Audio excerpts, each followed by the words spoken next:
Donc, si vous êtes d'accord, on va évidemment parler de la paracha de Noach.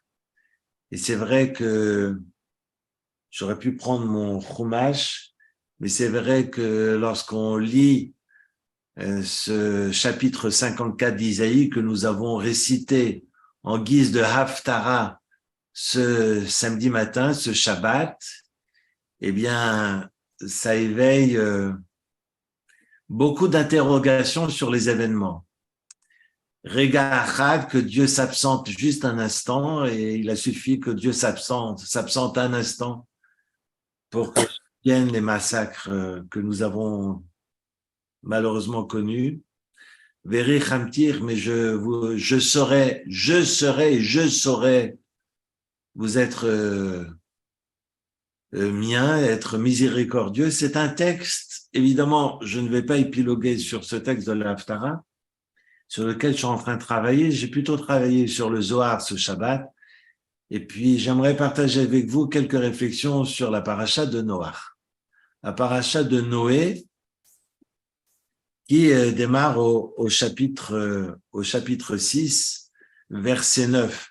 C'est intéressant que après la destruction de l'humanité, survient un keshet, c'est-à-dire survient un arc-en-ciel, et on va promettre que l'humanité ne sera plus détruite. Et c'est d'ailleurs la bénédiction que l'on récite, Zocher Abrit, Veneman Bivrito, Vekayam Bema Amaro. C'est une bénédiction que je connais par cœur, mais je la récite quasiment jamais. Se souvient de l'alliance, Zocher Abrit se souvient de l'alliance promise de ne plus détruire. Et le texte dans le Talmud de Brachot nous oblige à être dans ce culte du Keshet, de l'arc-en-ciel, et de nous rappeler l'alliance contractée avec l'humanité. Et un texte dans le Talmud de Chagiga nous dit, attention de ne pas tomber dans le culte de l'arc-en-ciel. On a comme si, entre les deux textes talmudiques de Brachot et de Chagiga, comme une contradiction dans notre rapport à l'arc-en-ciel. En fait, cet arc-en-ciel est assez difficile à saisir. De toute façon, si Dieu souhaite détruire, Dieu détruit. C'est pas le Keshet qui retiendra les xérotes du ciel, les décrets divins. Raison pour laquelle j'ai lu ce Shabbat, je ne saurais vous dire l'auteur, que avant, et raison pour laquelle ce Keshet, cet arc-en-ciel, n'apparaît pas au début de la création de l'humanité. Parce que si Dieu promet de ne plus détruire, pourquoi Dieu n'a pas promis tout de suite dans la genèse du monde, dans la création du monde, de ne pas détruire? Il y a une grande différence entre avant le Keshet et après le Keshet. Avant l'arc-en-ciel, après l'arc-en-ciel. Nos sages nous enseignent que la responsabilité avant l'arc-en-ciel est une responsabilité systématiquement collective. Et que c'est Vitishached kol basar, nous dit le texte, Vitishached kol basar, qui ishrid kol basar et darko la haaretz, car toute chair avait perverti sa voie sur la terre, nous dit le verset 12, on est au singulier. Donc il n'y a pas de distinction entre les individualités éventuelles présentes dans le monde. On est dans une responsabilité collective. Vu que c'est mentionné au singulier, comme si la chair, tout le monde communiait dans une même chair et que la chair se pervertit et qu'il faut effacer l'humanité tout entière. Raison pour laquelle le rapport à la responsabilité va changer entre l'avant Maboul et après Maboul. Eh bien, il appartient à chacun après le Maboul de répondre de tout cela. Donc, on est chacune et chacun responsable et acteur de sa vie et responsable de sa vie devant Dieu. Et on n'embrasse pas toute l'humanité avec soi. raison pour laquelle la responsabilité n'est plus une responsabilité collective, mais individuelle. Il n'empêche que si toute la communauté doit disparaître, alors c'est toute la communauté qui disparaît. Dieu envoie l'ange de la mort, et comme nous enseigne le Talmud, on avait traversé quelques textes durant la période de Covid, entre ceux qui marquaient le tav d'encre ou de sang sur le front. En tous les cas, le texte nous avait enseigné que l'ange de la mort ne distinguait pas les justes des impies, et que toutes les personnes à l'extérieur étaient exterminées. Raison pour laquelle, durant le Covid, je reprenais un texte talmudique qui enseignait que lorsqu'il y a une épidémie, ce ne sont pas les médecins qui l'enseignent, c'est le Talmud il y a déjà 2000 ans. Quand il y a épidémie, eh bien, il faut être chez soi, il faut s'enfermer. Cette distanciation sociale est déjà signifiée, protocolée dans le Talmud il y a déjà 2000 ans. Mais c'est dire que lorsque l'ange de la mort sévit, eh bien, il n'y a aucune distinction possible à l'extérieur et puis il faut s'enfermer. Et vu qu'il y a une responsabilité uniquement collective de l'ensemble de l'humanité avant le déluge, tout le monde doit disparaître. Et quand j'ai dit tout le monde, ça veut dire Noé également. Tout le monde doit disparaître. Et au final, c'est intéressant parce qu'au final, nous aurons Noé, sa femme, ses enfants, ses garçons et leur épouse. D'ailleurs, Og se joint à l'aventure, mais bon, ça je suis déjà dans la Kabbale, mais on a dans le Midrash, on est déjà dans le texte de la paracha, on a déjà 8 personnes qui vont s'enfermer dans l'arche, et parce qu'elles sont dans l'arche, ces personnes ne sont pas visibles de l'ange de la mort. L'ange de la mort ne peut pas les atteindre parce qu'ils sont dans l'arche, comme s'ils étaient absolument hors monde. Et inaccessible. Que veut dire l'arche? C'est vrai que quand on pense à l'arche, évidemment, il s'agit de la Teva qui veut dire la boîte. D'ailleurs, quand on voit les dessins qui essayent aujourd'hui de représenter l'arche, on a comme une boîte, peut-être avec un haut qui ressemble à un toit de maison, mais c'est 150 mètres de long, on parle de 300 amot de long, donc ça fait 150 mètres de long, vous imaginez 2 stades de foot. Donc c'est immense, et puis il y a plusieurs étages, avec des animaux qui sont par couple, mais les animaux purs, c'est-à-dire cachers, il y a 7 représentants par espèce, alors que les animaux non cachers, ils sont seulement de 2 espèces. Enfin, vous connaissez évidemment autant le texte que moi-même. Et voilà que Noé est totalement invisible du Saramavet, du Satan, de l'ange de la mort. Donc, peut-être que l'arche a une propriété qu'on ne mesure pas. On va y revenir si on peut. En tous les cas, le monde se fourvoie totalement, et c'est intéressant parce que tous les,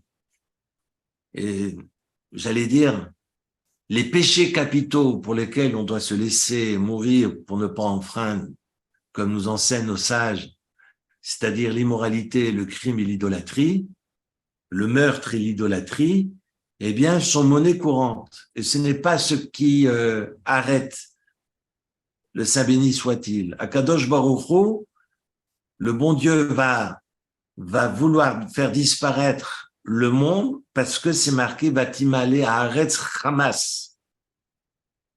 Évidemment, toute ressemblance avec association.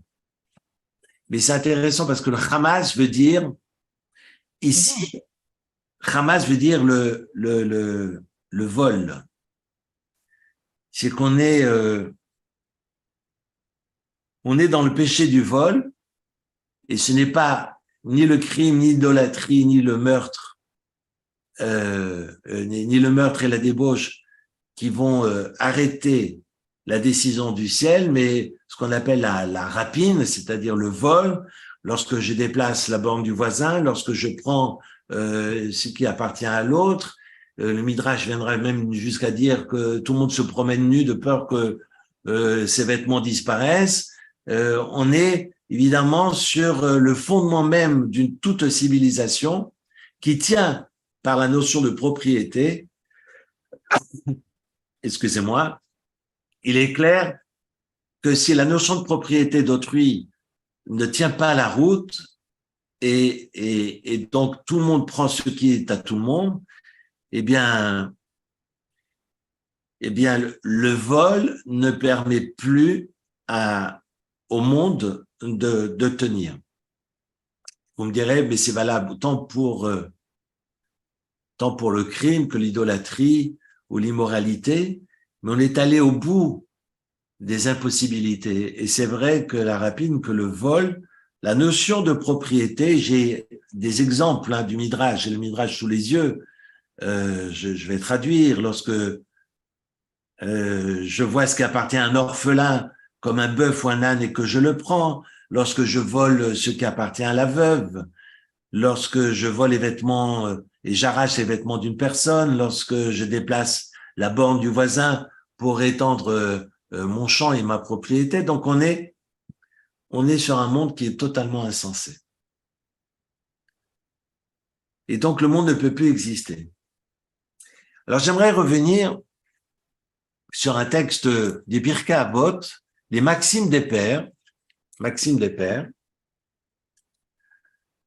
Les Pirkei Avot, c'est le premier chapitre et la première Mishnah, la deuxième Mishnah, pardon, qui nous dit Shimon Hatzadik, Simon le Juste, qui était un des grands tenants, un des grands membres du Knesset Agdola, de la grande assemblée, Ouaya Omer, il avait l'habitude de dire Al Shlosha Devarim Haolam Omed, sur trois bases, sur trois piliers repose le monde, à la Torah, à la Avoda, Val Gemilot Chassadim. J'ai apporté ce commentaire l'année dernière, mais je vais y revenir parce que je pense que cet enseignement est essentiel pour nous. Le monde repose sur trois éléments. Le monde repose sur la Torah, que je traduirai ici par la connaissance. C'est pas systématiquement juste, mais je vais le traduire par la Chokhma, par la connaissance.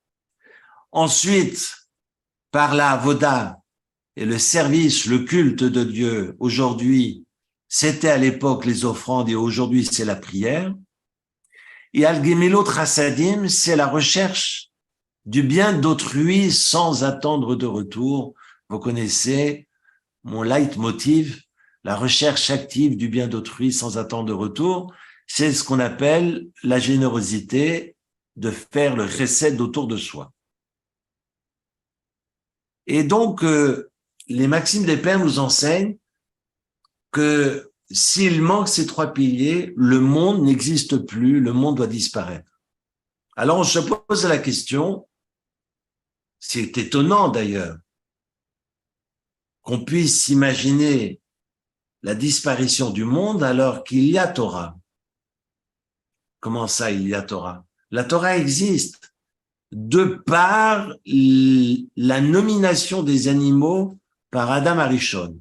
On sait que Adam sera invité par le Saint béni soit-il, par le bon Dieu, pour nommer les animaux. Adam va participer à la création. Il contribue, de par la nomination des animaux, à la création du monde. C'est pas pour rien que le Vayichulu Hashamaim Va'aretz, quand Dieu dit et Dieu fit le monde, le ciel et la terre, Cher bara Elohim, la sot, et le texte termine par pour faire. Pourquoi c'est marqué deux fois pour faire? Parce que Dieu va inviter l'homme à contribuer à sa création, à parachever, à sublimer sa création. Et d'ailleurs, quand on parle d'un Adam fauteur, je ne sais pas si vous réalisez, on peut pas parler comme ça aisément de Adam Arishon. On ne sait pas qui est Adam Arishon, un homme qui a vécu 930 ans, qui était d'une puissance, pas seulement dans la chorma, sa connaissance, mais on est face à une génération qui parle, qui échange avec l'Éternel. Je ne sais pas si vous mesurez. Lorsque Abraham est allé courir alors qu'il était au 3e jour de sa circoncision, donc il y avait le sang qui coulait de partout, mais il va quand même faire l'effort de courir après l'animal qui se sauve, parce qu'il va absolument l'attraper pour pouvoir l'abattre et servir de la viande à ses invités. Il va courir, et nous raconte le Midrash qu'il va courir jusqu'à Hebron, jusqu'à la Marat Amarpela. Et Marat Amarpela, c'est la grotte où finalement demeuraient Adam et Ève. Quand il va rentrer, évidemment, il y a son sang qui continue à couler. C'est pour ça que le prophète dira Bedama Ichaïr, Bedama Ichaïr, dans ton sang, c'est répété doublement parce que Dieu fera référence tant au sacrifice pascal que la circoncision. C'est d'ailleurs un texte qu'on va réciter dans toutes les cérémonies de Brit Milot. Mais voilà qu'Abraham va se surpasser parce qu'il est en souffrance, on a bien compris, et qu'il va aller jusque dans Marat Amarpela, va sentir cette odeur du Gan Eden et il ne comprend pas ce qu'il perçoit dans ses sens. Et il va apercevoir une lumière éblouissante et il va comprendre que ce lieu n'est pas un lieu anodin. Et va reconnaître les pieds de Adam Arishon, même pas Adam Arishon lui-même, mais ses pieds. Donc il a compris que Adam Arishon et Adam et Chava étaient enterrés là. Quand on dit la grotte des doubles, Marat Amarpela, la grotte, la caverne des doubles, parce que c'est le double d'Adam Arishon, donc Adam et Ève sont enterrés là-bas, Abraham et Sarah, Isaac et Rebecca, et Jacob et Léa. Rachel est morte sur le chemin. Mais on a ces 4 couples qui sont enterrés dans Marat Amarpela, qui sera d'ailleurs acheté au prix fort, même si les Bnei Chet voulaient l'offrir à Abraham. Abraham dit non, moi je vais un contrat en bonne et due forme pour que personne d'ailleurs ne vienne rouspéter de la propriété juive des lieux. D'ailleurs, c'est toujours curieux que tous ces lieux qui ont été payés au prix fort sont disputés aujourd'hui. Mais bon, je fais pas de politique. Mais voilà que Adam Arishon est perçu par Abraham Avinu, et c'est parce que Abraham comprend qu'il veut absolument être enterré, ou en tous les cas, il ne sait pas qu'il enterrera son épouse Sarah avant lui, mais il va absolument être en ce lieu. J'ai dit ça parce qu'on ne comprend pas qui est Adam Arishon. On dit, le fauteur, il a mangé la pomme. D'ailleurs, c'était pas une pomme.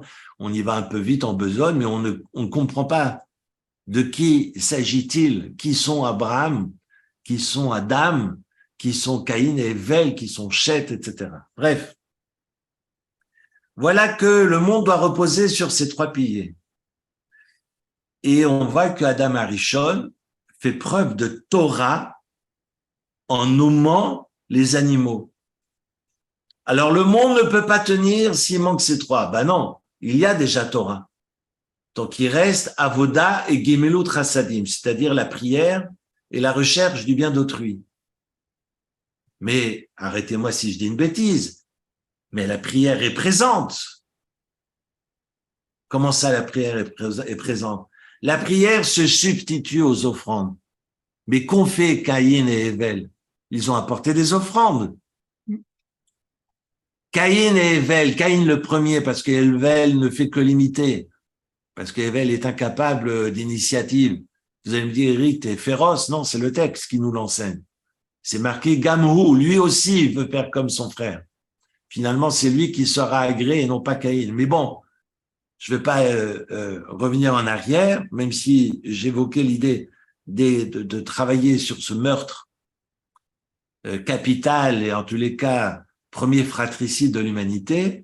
On a Caïn qui prend l'initiative d'apporter des offrandes et donc de lever les yeux au ciel, et Hevel qui vient l'imiter.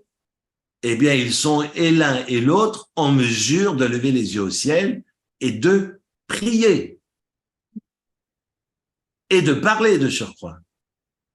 De quoi on parle? Que veut dire le monde ne peut pas tenir parce qu'il manque ces trois piliers? Non, on voit bien que Torah existe et Avoda existe. Donc pourquoi le monde serait détruit? Okay. Parce qu'il manque Gemilot Chassadim.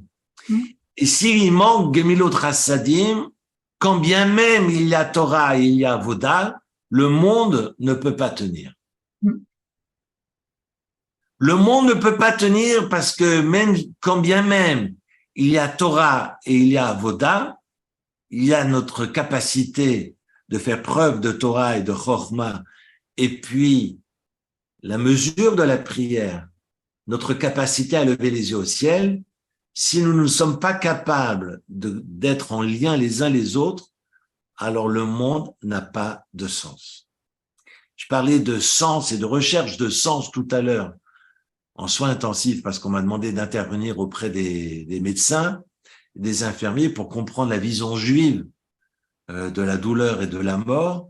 Et puis on me posait plein de questions sur l'acharnement thérapeutique. Je vous partage mon expérience de cet après-midi, entre autres, pour vous expliquer combien cette question, parce que c'est la question du médecin qui était face à moi, à un moment donné, pour nous, ça n'a plus de sens, mais ça a du sens pour la famille. Alors, on fait quoi? Est-ce qu'on attend? Est-ce qu'on n'attend pas? J'ai bien cette question de sens. Et il voulait une réponse. Et j'ai dit à ce médecin, je suis d'accord avec vous pour la question de sens, mais j'ai envie de vous répondre par une question, à votre question. Et j'ai envie de vous dire, tant que vous vous posez la question, que dois-je faire? C'est que vous êtes dans la bonne réponse. Je lui dis, mais c'est pas une réponse, ça. Je lui dis, non, c'est ma réponse. De vous dire qu'il faut se poser des questions. Et qu'il faut constamment se poser des questions. C'était l'expérience que j'ai vécue.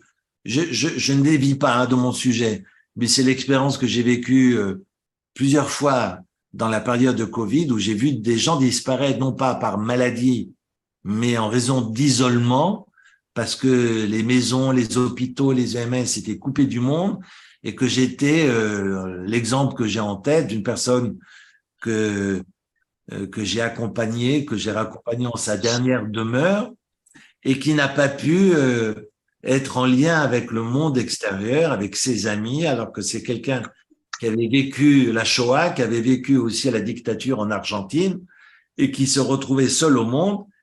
Et l'isolement l'a conduit malheureusement et l'a emporté. Et c'est vous dire, alors on m'a posé la remarque déjà à l'époque dans les réseaux, aux aumôneries, aux hôpitaux, les soignants m'ont dit mais Eric, alors qu'est-ce qu'il faut faire? Il faut ouvrir, mais non. Si vous ouvrez les portes, eh bien ça laisse le Covid voilà, faire des dégâts et le carnage qu'on connaît, qu'on a connu, évidemment, c'est pas la solution. Mais alors, quelle est la solution? Alors, je leur ai dit, comme dans ma posture vis-à-vis de l'exit, j'ai dit, ma posture à moi, c'est de me poser des questions. Parce que le jour où je ne me pose plus les questions, alors, je ne suis plus dans le sens. Je ne suis plus dans le bon sens. J'ai pas dit que j'avais des réponses. Je peux pas répondre à tout. D'ailleurs, c'est vraiment du cas par cas, généralement, dans cet accompagnement de fin de vie. J'ai dit tout à l'heure, tant qu'on se pose des questions, alors on est dans le juste. On n'a pas de réponse, peut-être, mais il faut être capable de se remettre en question, même dans ces moments ultimes. Et la question du sens, pour moi, est fondamentale. Et quel est le sens de cette destruction massive à l'occasion du Maboul, à l'endroit du Maboul? C'est ce que les Pirkei Avot nous enseignent. Ashlosha devarim haolam omed.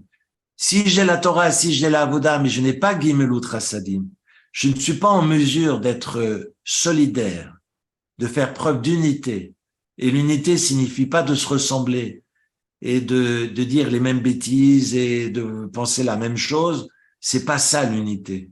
L'unité, c'est de se serrer les coudes même si on n'est pas d'accord. Et quand on n'est pas dans cette Gemilut Chassadim, alors le monde n'a pas de sens.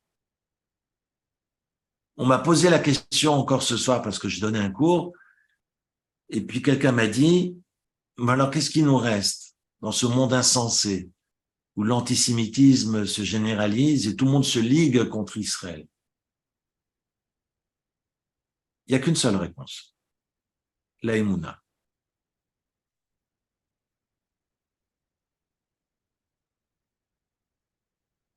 Parce que vous enlevez la Emouna et vous mettez en place, parce que le contraire de la Emouna, c'est le hasard, vous mettez en place le hasard, le monde est totalement insensé. Et là, je souscris totalement. Bref. Mais c'est dire que la seule chose qui va nous faire tenir, c'est la Emouna. Ça ne nous appartient plus. Ce qui nous appartient, c'est la solidarité. Ce qui nous appartient, c'est la prière. Ce qui nous appartient, c'est Avoda et Torah et Gemilut Chassadim. Les trois. Quand on peut pas faire Torah, faut faire Avoda. Quand on peut pas faire Avoda, faut faire Gemilut Chassadim. Les rabbins aujourd'hui parlent de jeûner, mais si on n'est pas capable de jeûner, alors il faut donner la tzedaka, Gemilut Chassadim, à la mesure des repas que nous mangeons. Si je mange, je dis une bêtise, pour 1000 francs de steak frites dans la journée, alors je dois faire la tzedaka, la charité à hauteur de 1000 francs. Et si je ne peux pas, alors je dois réciter des psaumes, parce que je ne peux pas donner de tzedaka, je n'ai pas. Non, je vous rassure, je mange pas pour 1000 francs de steak. Mais faut donner, et faut réciter des psaumes. Et je vais d'ailleurs en évoquer un, parce que le psaume, vous le connaissez bien, parce que j'en parle depuis 2-3 jours. C'est ce psaume 91 qui, pour lequel le Sefer HaChinuch nous enseigne que ce psaume 91, sur la base d'un texte dans le traité talmudique de Shavuot à la page 16, sauf erreur, à la page 15-2. Je vais vous lire ce que nous enseigne le Sefer HaChinuch, c'est-à-dire le livre des commandements, qui était ce maître du 13e, qui était l'élève du Ramban et du Rashba, et Rabbi Aharon Halevi de Barcelone, qui a rédigé ce texte pour son fils parce qu'il avait qu'un seul enfant, fils unique, et il va rédiger un texte qui va mentionner les 613 commandements de la Torah dans l'ordre d'apparition. Dans le texte de la Torah, c'est le premier à l'avoir fait, et non pas avoir classé selon les thématiques, mais selon l'ordre d'apparition dans la Torah.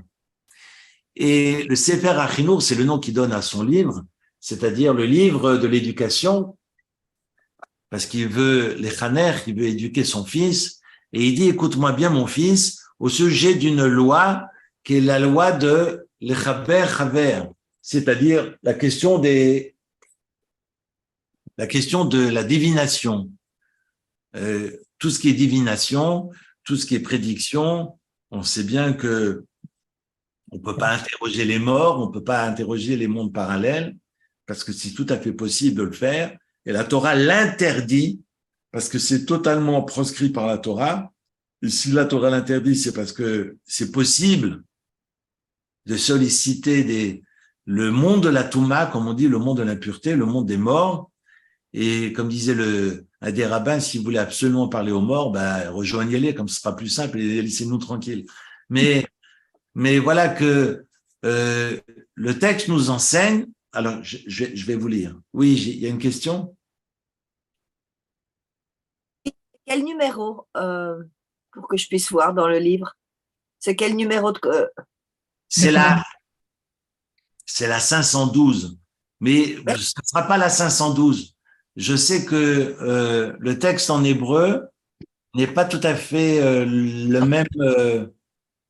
même comptage, pas exactement aux lois dans le Sefer Chinuch en français. Le livre des commandements, vous l'aurez, il faut ouvrir Shoftim, en fait, la paracha de Shoftim, dans le livre des commandements, et puis vous l'aurez effectivement vous aurez cette loi traduite en français par effectivement ce fameux Robert Samuel dont je vous ai déjà parlé. Ouais. Alors, le texte nous dit, Oulai béni, peut-être mon fils, il parle à son fiston parce qu'il l'a écrit pour son fils, mais heureusement qu'il l'a rédigé parce qu'on peut en profiter. Tu pourrais évoquer, alors je vais vous le traduire directement, tu pourrais évoquer un texte dans le traité de talmudique de Shavuot où on parle de ces psaumes que nous récitons par rapport à des pégaïm, par rapport à des malheurs qui surviendraient et comment je peux exaucer, comment je peux échapper finalement à tous ces malheurs. Et je vais rapidement au bout parce que je voulais pas trop épiloguer sur cette question de psaume. Et le texte nous dit, on fait effectivement référence au Tzadik Aleph, donc au psaume 91, Yoshev Seter Elyon, que tout le monde connaît parce que c'est le psaume que nous récitons au cimetière lorsqu'on raccompagne un défunt en sa dernière demeure. Et justement pour conjurer toutes ces présences maléfiques qui nous entourent lorsqu'on en vient enterrer quelqu'un. Et c'est marqué ensuite, Shamirat Elu Amizmorim Toil Ishmor Minanezikim, parce que apparemment la récitation de ces psaumes pourrait nous aider à échapper à tous ces malheurs. Et le texte nous dit, il faut faire attention, Gvar Amru Zichronam Livracha Alze, je saute une partie du texte, il dit Asur l'idra peod b'divrei Torah. La Torah n'est pas là pour soigner. La Torah n'est pas là pour prendre des extraits des versets et faire des incantations avec. La Torah n'est pas là pour ça. D'ailleurs, c'est intéressant parce que je travaillais sur un texte avec un ami hier et je dis finalement, la Torah n'est pas là pour soigner. J'extrapole, mais je trouve que c'est très important d'entendre que la Torah n'est pas là pour soigner. C'est-à-dire que si je suis totalement, excusez-moi d'être grossier, si je suis un salopard et je fais Shabbat, ben je suis un salopard qui fait Shabbat. C'est pas en faisant Shabbat que je vais arrêter d'être un salopard. Voilà, excusez-moi d'être grossier. Mais c'est juste de dire que la Torah n'est pas là en guise de médicament pour me remettre droit dans mes bottes. Raison pour laquelle tout le Sefer Bereshit n'est traversé que de 3 lois par 3, en tout et pour tout, 3 commandements divins sur les 613 commandements. J'en ai 613 dans toute la Torah et dans le premier livre du Pentateuque, j'en ai que 3. Avoir des enfants, la circoncision et l'interdiction de manger le nerf sciatique. La 4e loi n'apparaît que dans le 12e chapitre de l'Exode, autour de la néoménie, de déclarer la nouvelle lune. Donc, vous voyez que tout le Sefer Bereshit ne nous enseigne pas des commandements. Alors, à quoi bon avoir tout un livre sur les 5 livres de la Torah pour ne pas promulguer, pour ne pas transmettre les lois divines? Parce que, avant de recevoir la loi, je dois être un mensch. Je dois être un homme digne de ce nom pour pouvoir lever les yeux au ciel et accueillir la loi divine. La loi ne sert à rien si je suis tordu. Excuse-moi de t'interrompre, Eric. Oui. Excuse-moi de t'interrompre, c'est Myriam. Je sais pas, j'ai un peu de peine à saisir ce que tu dis là, parce que disons que la Torah n'est pas un médicament en soi, dans le sens que ça peut apaiser quand même un être, le fait de la lire, ou bien de même, je sais pas si tu vois. On est d'accord.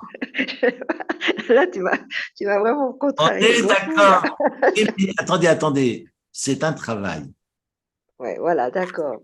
D'accord? C'est un Je suis travail. d'accord. Il y a des allers-retours permanents. Mais d'imaginer que parce que je fais Shabbat, alors que je suis un voleur et un brigand des grands chemins, je vais arrêter d'être un brigand parce que je fais Shabbat. Non, il y a des voleurs qui font Shabbat. Ça ne veut rien dire. Il faut juste remettre un peu les pendules à l'heure.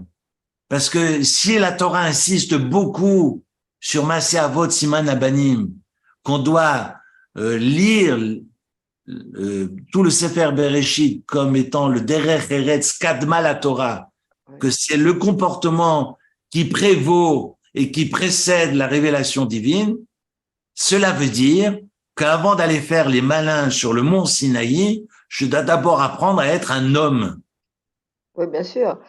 Oui. Et si je ne suis pas un mensch, pas bon manger kasher, si ce n'est de faire le malin, faire des singeries. C'est pire encore, ça peut être même dangereux. Parce que la loi serait plus de l'avodah zara que la mitzvah. Parce que ce sera la mitzvah pour la mitzvah et non pas pour être dans le derech Hashem. D'accord. Il faut faire très attention de la manière, J'ai compris. la manière dont j'ouvre mon Sefer Torah, de la manière dont j'étudie. Je parle pas spécialement à Myriam, je parle, c'est vraiment ce qui me tient à cœur que je partage avec vous toutes et vous tous. Parce que pour moi, c'est fondamental d'écrire en gros et en gras au-dessus de nos lits Derech Eretz Kadma la Torah, le comportement avant la Torah. Et ça illustre bien tout le Sefer Bereshit. C'est pas moi qui l'écris, je peux vous présenter des textes du Ramban, du Netziv et tant d'autres exégètes célèbres qui vont préciser le fait que la révélation n'a de sens que si je suis en mesure de. C'est pas pour rien que la paracha de Yitro s'appelle Yitro. Parce que Yitro va dire à Moshe, les affaires humaines, tu peux pas les régler et les porter à toi tout seul. T'étais bien gentil, t'as 80 ans, t'es jeune, bon, d'accord, ok, t'es fort, costaud, mais tu peux pas porter tout. Et les affaires sociales, faut les régler. C'est-à-dire que si tu veux monter sur le mont Sinaï, faut d'abord être en mesure de regarder la personne qu'on a en face de soi dans les yeux et être en paix vis-à-vis d'elle ou vis-à-vis de lui. Après, je peux recevoir la Torah. Les 10 commandements n'ont pas de sens autrement. J'ai mieux compris là, ouais. Merci beaucoup. Merci. Oh, je suis un révolutionnaire. Hein? Vous savez la différence entre un lituanien et un chassid? Ce qu'on appelle un litvak. Un litvak, c'est un lituanien. C'était les rigoristes de l'époque qui s'opposaient aux chassidim. Et les chassidim, c'est ceux qui ont apporté la joie, le chant, pas uniquement pour danser la polka, hein, c'est parce que ils ont amené un autre rapport à la mitzvah qui a permis à des masses et des masses et des masses de juifs de ne pas s'assimiler et de tenir le coup malgré l'ignorance, mais surtout malgré une misère crasse. Et dans cette misère, comment voulez-vous rester dans cette émouna? Les chassidim ont permis justement à toutes ces populations de Russie et d'Ukraine de tenir. Alors, la blague raconte quelle est la différence entre un lituanien et un chassid. Le chassid, il a peur de Dieu, et le lituanien, le litvak, il a peur du Shulchan Aruch. Bon. Voilà, on a tout dit. Moi, je dis pas que je n'obéis pas au Shulchan Aruch. Évidemment, pour moi, c'est mon livre de chevet et c'est ce qui me permet de savoir comment je dois faire Shabbat et comment je dois manger kasher.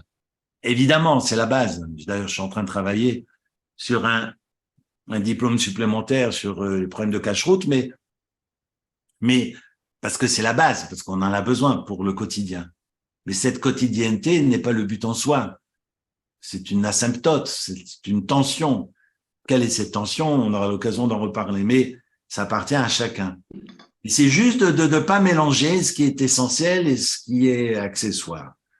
Et vraiment, pour moi, c'est fondamental, surtout en ces périodes de doute généralisé. Et le texte nous enseigne, alors je termine avec le Sefer Achinour.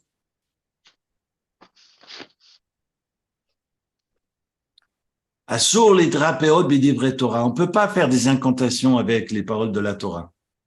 Aval iskiru lomar mizmorim elu.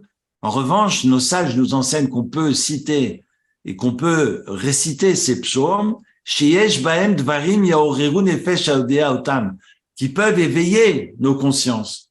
Pour ceux qui connaissent et qui peuvent traduire ces textes, Bon, aujourd'hui, vous avez des textes traduits en français partout, et ça permet effectivement d'éveiller, de se remettre en question la simbo kol miftacho, l'ikboa bilvavo irato, l'ismor al chazdo veturo, et puis mitor it orerut, et à l'intérieur de cet éveil, de ce réveil, yé nishmar blisapek mikol nezek, on sera évidemment préservé de tout malheur. Et c'est évidemment, le texte reprend un passage du traité qui n'est pas traduit en français de Shavuot, c'est à la page 15, folio 15, page 2. Et c'est intéressant, je mentionnais le fait, pour l'avoir entendu de Rav Rosenblum vendredi, mais c'est intéressant que ce psaume 91, je peux vous lire la traduction, parce que j'ai la traduction ici en français de ce psaume 91, celui qui demeure sous la sauvegarde du Très-Haut et s'abrite à l'ombre du Tout-Puissant, qui dise à Dieu, tu es mon refuge, ma citadelle, mon Dieu en qui je place ma confiance, car c'est lui qui te préserve du piège, de l'oiseleur, de la peste meurtrière, il te recouvre de ses vastes peines, sous ses ailes tu trouves un refuge, etc. Sa bonté est un bouclier et une cuirasse. On en parle du bouclier actuellement.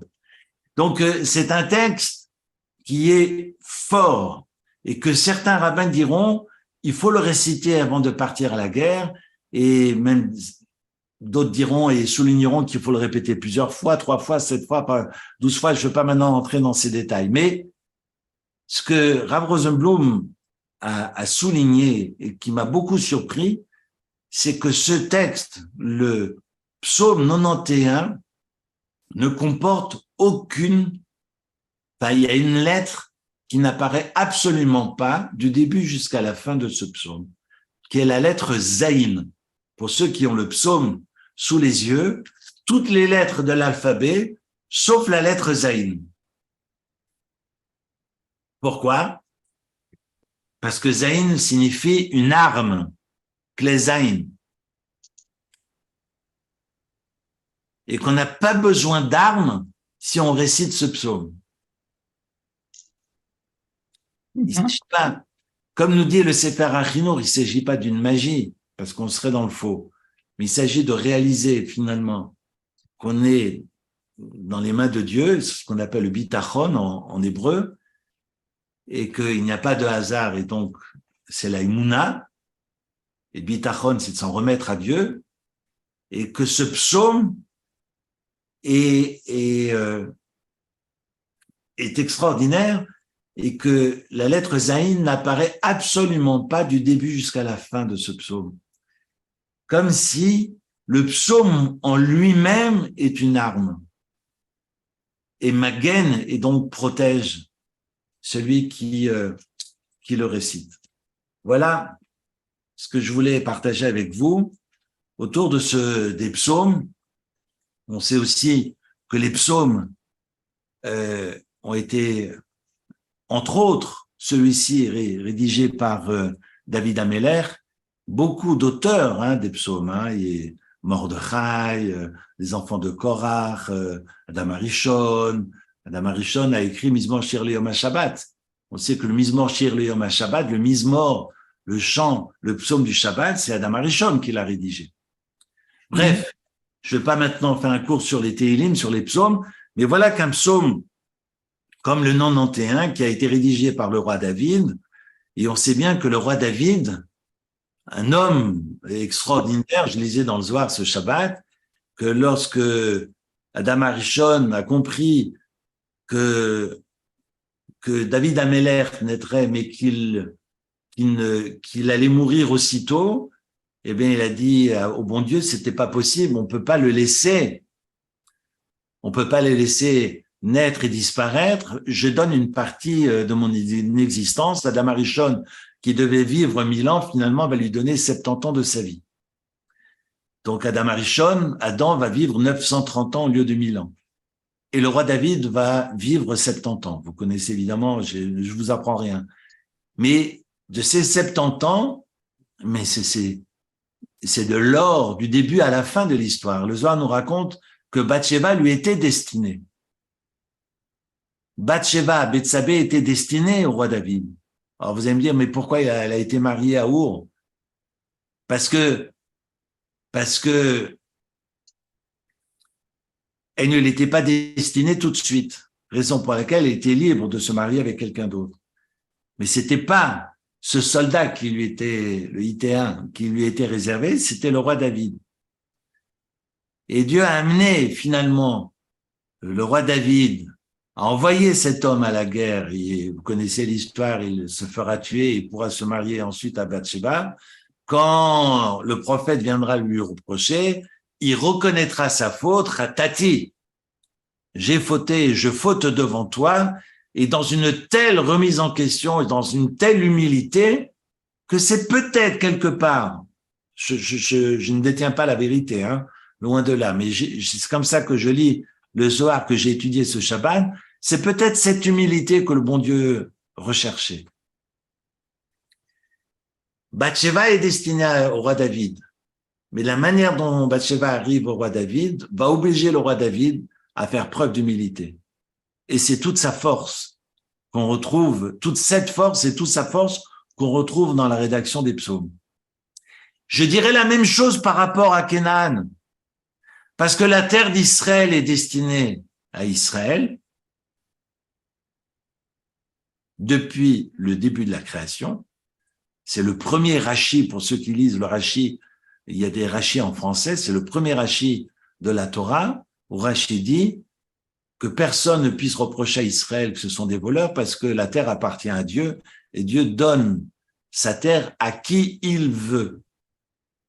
Donc Israël est destiné, la terre d'Israël est destinée à Israël. Mais Canaan demeure en Israël. Parce que ce n'est pas encore le moment d'Israël d'appartenir, de s'approprier cette terre.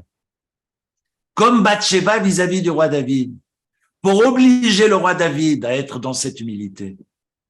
Et je dirais de la même façon, pour obliger Israël et sa descendance à être dans cette humilité. Parce que Canaan habite avant sur cette terre. Je ne parle pas des Palestiniens, je parle de Canaan. Hein. On s'est compris. Et qui est Canaan? Canaan est celui qui vient castrer Noé, parce qu'il ne veut pas que la terre soit partagée en grand nombre et veut limiter finalement la distribution. On sait qu'il y a Shem, Ham et Yafet dans l'arche, et Canaan est le fils de Ham. Cham. De Cham, si vous voulez, mais il se prononce Ham en hébreu.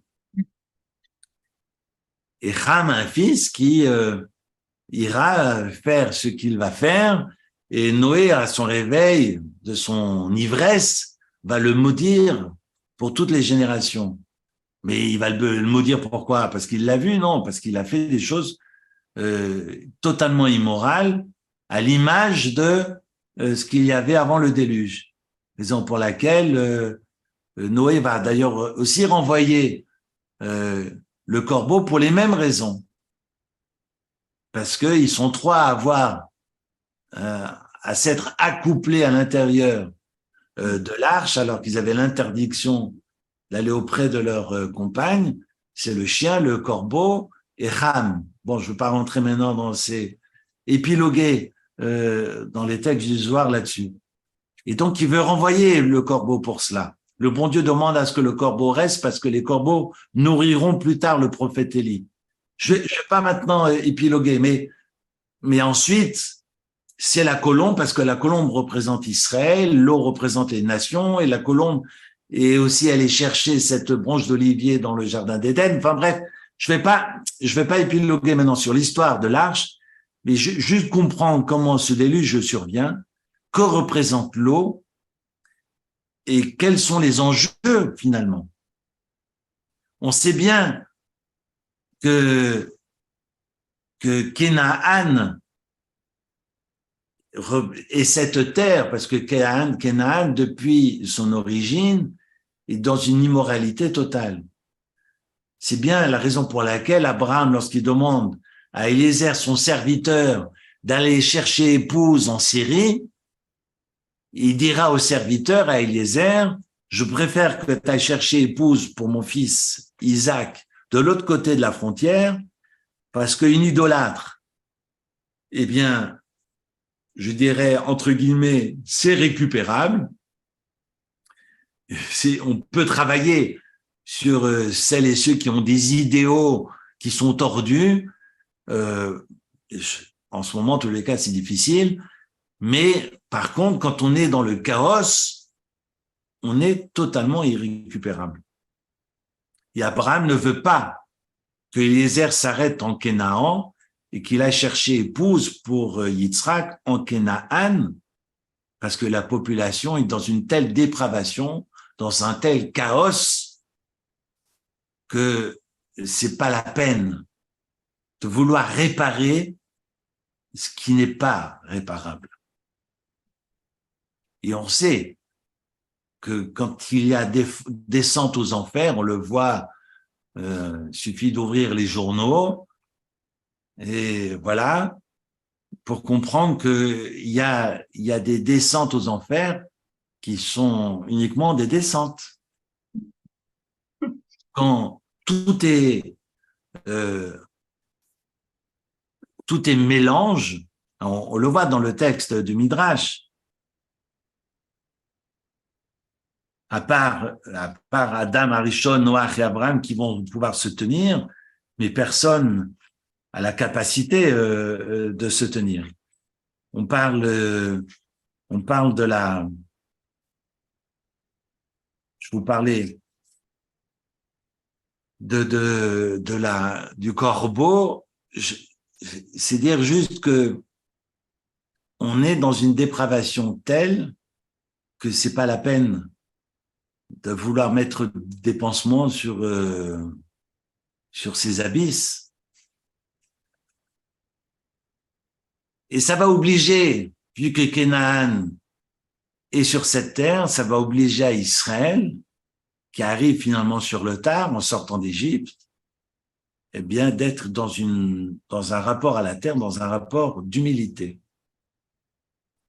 Et je ne vois pas autre chose que l'humilité à travers toute la Torah. Vous prenez tout le texte de la Torah, du début à la fin, c'est un travail d'humilité. C'est le bon Dieu qui nous demande d'arrêter de jouer les créateurs et de revenir à notre place de créature. Pour qui vous vous prenez? Tant qu'on n'a pas compris ça, eh bien, Dieu nous rappelle. À son bon souvenir, le problème, c'est que ces rappels, parfois, à l'ordre, sont malheureusement douloureux. On va à travers l'eau. Certains représentent l'eau comme l'eau ce sont des eaux réparatrices, mais on sait que l'eau, les premières eaux qui vont tomber dans ce déluge-là, pendant 40 jours et 40 nuits, d'ailleurs c'est ce chiffre 40 qui est un temps de maturation, ce sont des eaux bouillantes. L'humanité se désagrège de par la chaleur de cette eau. Une eau qui commence à tomber, on sait que Noah hésite à rentrer, c'est le bon Dieu qui va le pousser, le texte est très clair d'ailleurs là-dessus.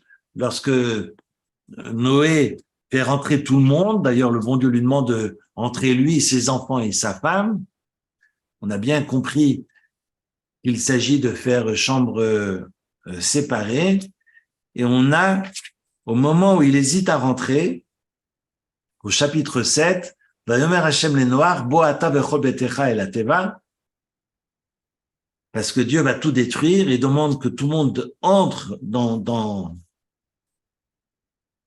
l'arche. Au verset 7, chapitre 7, verset 7, Noé vint avec ses fils, sa femme et les femmes de ses fils avec lui vers l'arche à cause des eaux du déluge. Et le texte nous dit,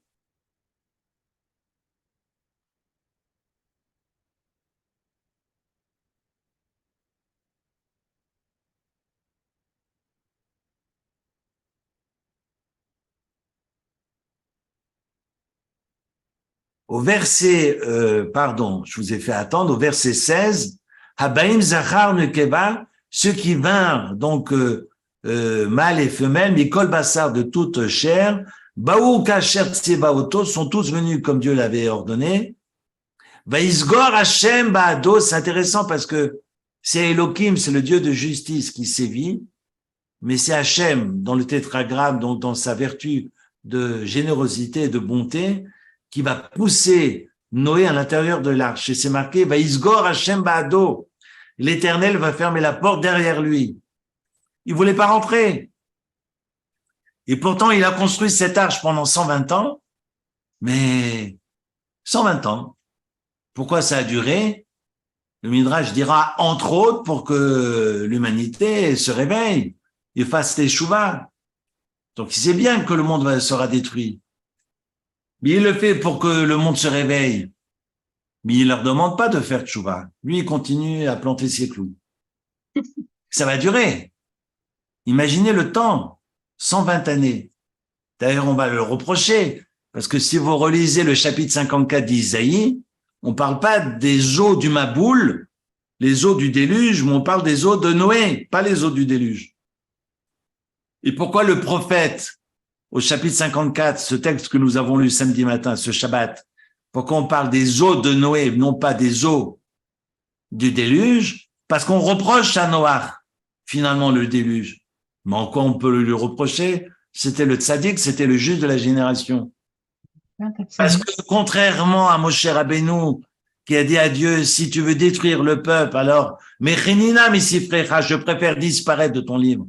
Je préfère disparaître de l'humanité. Je préfère disparaître et ne plus exister. Et Dieu lui dit, alors je pardonne.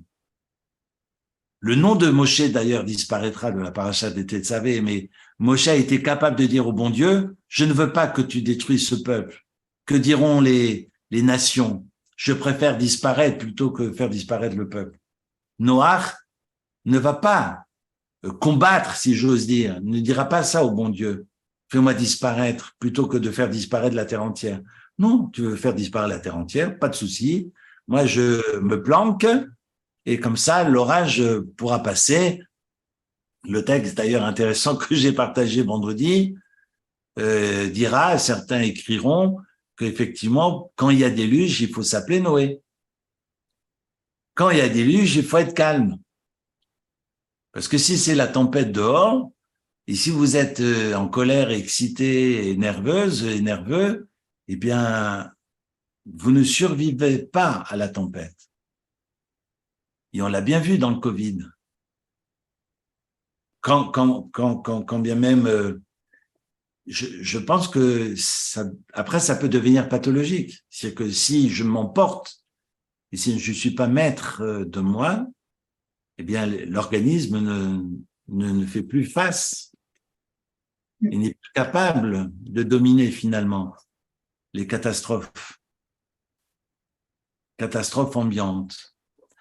Les raisons pour lesquelles, dans ces moments de difficulté, à part la Emouna, et j'ai envie de dire, et de rester calme, d'être noir dans cette Emouna. De toute façon, le Talmud nous dit très clairement que la colère, c'est une forme d'avodah zara. Si je m'énerve, ça veut dire que je suis au fond de moi convaincu que je suis censé être dans la maîtrise de tout, alors que je suis dans la maîtrise de rien, vu que c'est Dieu qui est maître de tout. Donc si je m'énerve, ça veut dire qu'il y a des choses qui m'échappent et que je ne peux pas être maître de tout. Je suis dans l'avodah zara, je suis dans l'idolâtrie. C'est faire fi de l'idée que c'est Dieu qui est maître du monde, non pas moi. Extraordinaire que le Talmud nous rappelle alors, attention, ne jamais s'énerver, mais pour rien au monde s'énerver. Si les choses nous échappent, c'est parce que Dieu le veut. On doit tout faire comme si Dieu n'existait pas, sans oublier finalement qu'on n'est les rien du tout et que c'est Dieu qui fait tout.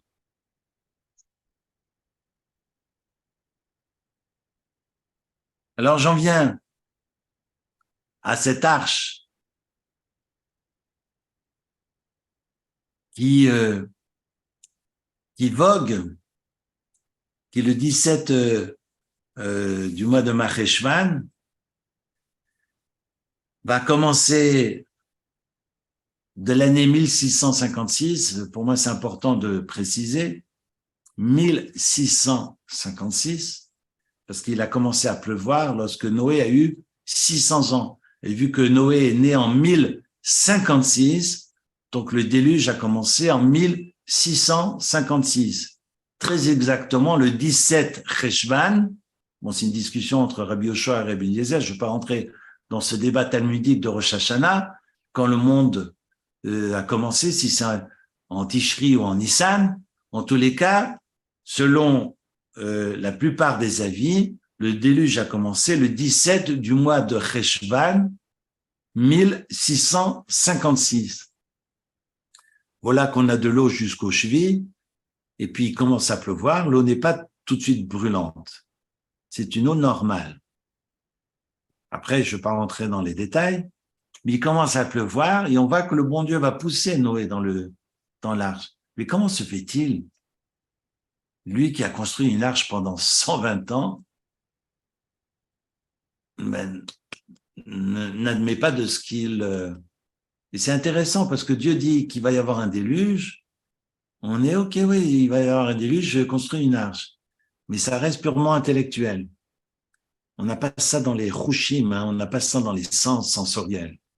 La différence entre une émouna, où vous avez ça dans le sang, ça vibre en vous, ou bien une émouna qui est purement intellectuelle. On est d'accord que la Torah nous demande une émouna qui vibre en nous, qui vibre en soi, et pas purement intellectuelle. La religion juive n'est pas une religion intellectuelle. C'est pas uniquement pour se faire du bien, comme les penseurs et les philosophes et les intellectuels, certains juifs d'aujourd'hui. Mais c'est bien faire très attention à cette idée. Et Noé est dans cette hésitation, parce qu'il n'est pas dans cette émouna. Il est sûrement une émouna sichlite, peut-être purement intellectuelle, mais il n'est pas dans cette émouna, dans ses viscères. Et Dieu va lui dire, mais tu fais quoi? À tel point qu'il hésite tellement que l'humanité, que les hommes lui courent après avec des haches pour essayer d'abord de détruire l'arche. Et le Zohar raconte que Dieu va mettre des animaux tout autour pour les en empêcher. Mais après, on a un Noé qui a du mal à s'engager. Alors, il a du mal à s'engager pour lui-même, comme il a du mal à s'engager pour les autres. Et puis, il va comprendre. Comme on dit aujourd'hui, il va comprendre sa douleur, mais il va comprendre que finalement, pour recréer du lien, si Torah n'existe pas, si Avoda n'existe pas, Torah existe et Avoda existe, mais si Gemilut Chassadim n'existe pas, c'est-à-dire qu'il y a la Torah, il y a la connaissance, il y a la prière qui est présente, parce que Dieu parle aux hommes et inversement, eh bien, parle d'ailleurs autant à Naama, la femme de Noé, que Noé lui-même et à ses fils. On sait que Dieu parle à tout le monde. C'est une génération où tout le monde est capable de parler avec ceux qui le dépassent, avec Akadosh Baruch Hu. Et pourtant, le monde doit disparaître parce qu'il manque ce pilier de Gimlut Chassadim, de la recherche active du bien d'autrui. Comment est-ce que Noé va réinjecter cette recherche du bien d'autrui en nourrissant les animaux? En nourrissant les animaux. En nourrissant les animaux, le texte nous dit « Ah !» Noé, d'ailleurs, ce « Ah » va être surprenant parce que Rachid nous dira que le lion l'a mordu. C'est pour ça que c'est marqué « Ah !» que Noé a sauté en disant « Ah !» Parce que Noé aurait tardé à nourrir le lion et lui dire « Oh, et ma pitance !» Vous imaginez un Noach qui passe ses nuits comme ses jours pendant une année entière, 365 jours, à nourrir tous les animaux. On commence en bas de l'échelle. C'est comme ça qu'on recrée du lien. Il faut remettre de Gimilut Chassadim. Il faut remettre de la solidarité dans ce bas monde, sinon ça ne tient pas. En sortant de l'arche, il reste à peine 350 ans. à Noé pour vivre, il va mourir à 950 ans. Noé meurt à 950 ans. On a beau dire Mathusalem est le plus âgé de l'histoire, enfin bon, de 19 ans, hein. On peut pas trop frimer parce que Noé a vécu 950 ans. Mais à 940, donc 10 ans avant sa mort, il va vivre la tour de Babel. Et la tour de Babel, je l'ai répété l'année dernière et je vais le répéter cette année et je le répète dans mes cours, eh bien, la tour de Babel est pas moins, les événements ne sont pas moins odieux et dévastateurs. Ce sont pas des temps moins dévastateurs que les temps du Maboul. On sait que Nimrod, descendant de Ham, on sait que Nimrod est Gibor, est le plus grand de la génération, qu'il construit une mégapole et que dans cette mégapole, on est autour de... Je vous donnerai quelques datations peut-être par WhatsApp, ça vous donnera peut-être un ordre d'idée pour les années et les âges.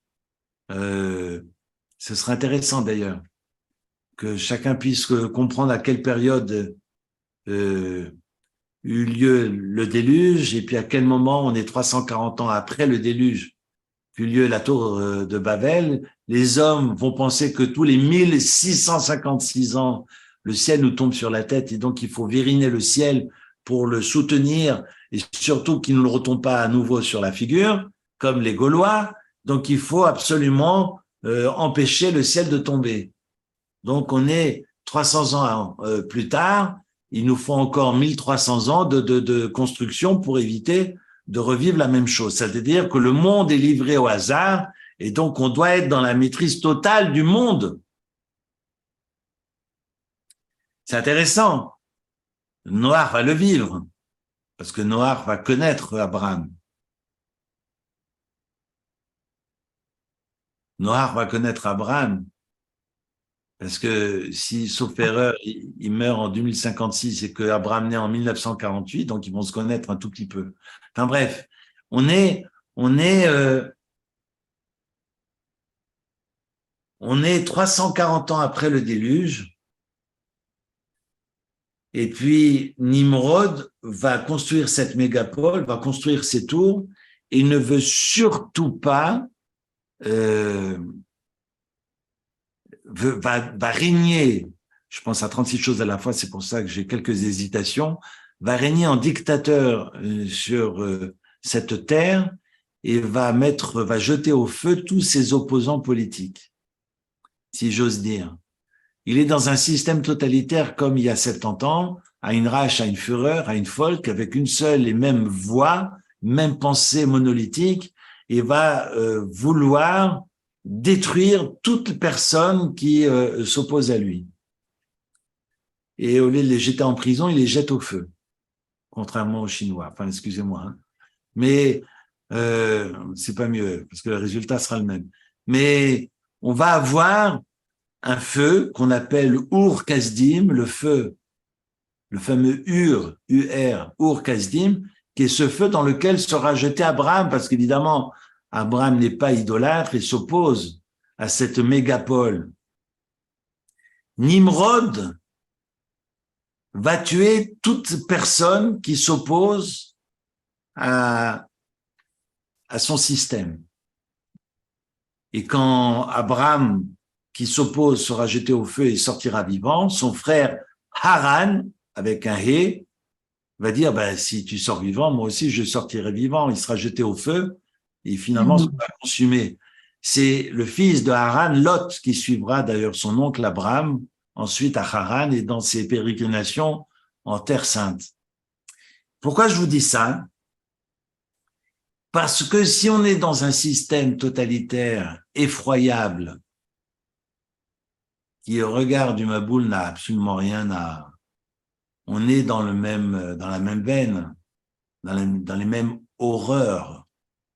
Pourquoi Dieu ne détruit pas? Pourquoi Dieu ne détruit pas cette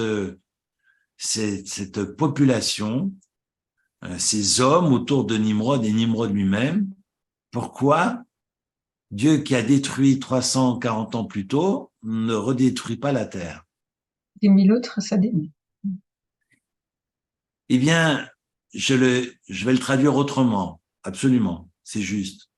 C'est-à-dire que on peut pas prétendre qu'il y a eu alliance, c'est pour ça que Dieu ne détruit pas, parce qu'on sait que toutes les xérotes du ciel, Dieu a promis 410 ans ou 430 ans d'esclavage en Égypte, finalement, ce sont 400 ans d'esclavage qui vont se réduire à 86 ans. Non 210, non 400, 86 ans. Donc on voit bien que les xérotes, les décrets du ciel, peuvent être remis en question, pour autant évidemment que l'homme se conduit correctement et réponde aux exigences divines. Eh bien, les hommes sont unis, nous enseigne le Midrash.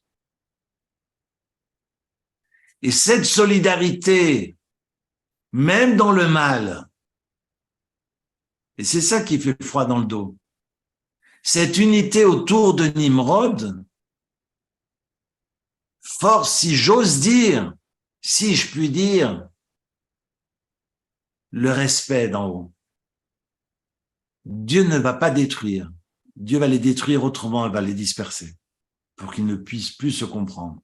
Je ne sais pas ces détails, la manière dont je te passe-moi l'appel, il lui donne le sceau, enfin ça finit évidemment dans le sang, mais ça je suis plus dans le texte, je suis dans les midrashim. Mais Dieu va les disperser parce que Dieu ne veut pas détruire pour nous apprendre l'importance de l'unité. Vous allez me dire, oui, mais ils sont unis dans la catastrophe. Oui, mais ils sont unis. Ok. Et j'ai envie de dire que quand je lis ce midrash, ça fait froid dans le dos. Voilà. Alors j'aimerais, en revanche, donner un peu d'espérance, parce que le texte de ce Shabbat promet, après ce rega achat, après cette absence furtive de Dieu, eh bien, de la miséricorde d'en haut, de pleine et entière, et je prie, parce que ça ne viendra pas tout seul, parce qu'il faut prier et être solidaires les uns les autres, je prie pour que la Géoula arrive très très vite et que nous puissions retrouver nos captifs, nos prisonniers, et que tous nos soldats puissent rentrer sains et saufs en leur foyer. Amen. Amen. Amen. Amen. Amen. Je vous souhaite une bonne fin de soirée. Bonne Ah, soirée, Merci beaucoup, bonne très semaine. bonne soirée. Merci beaucoup. Au revoir. Merci. Merci. Merci beaucoup. Shabbat Tov. Shabbat tov, merci. Laila. Attends. Bonne Shabbat soirée. tov. Merci.